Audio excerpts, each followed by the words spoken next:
If you're interested, if you're over 18, you might be able to join the Tuskegee Airmen chapter.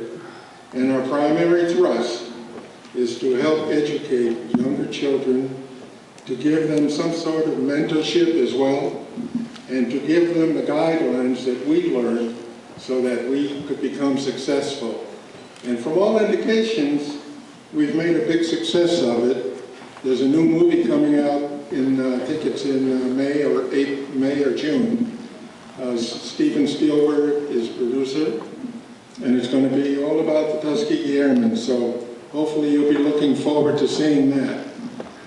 But I do not want to underestimate the fact that we couldn't have made it had it not been for, let's say, some sympathetic and I would say intelligent white people who determined that we should have a fair shake.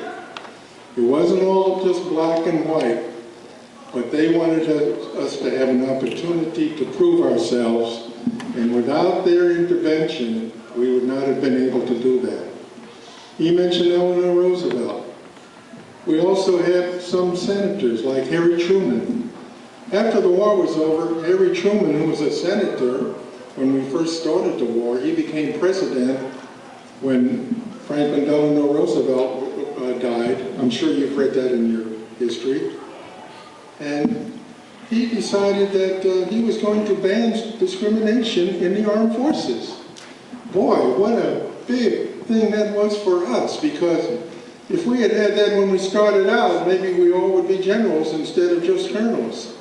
But the point is, it was a wonderful thing that he did. He banned discrimination in all of the armed forces in 1949 with an executive order number 9981. And we feel, and most people feel, that the Tuskegee Airmen and other segregated groups were responsible for that development.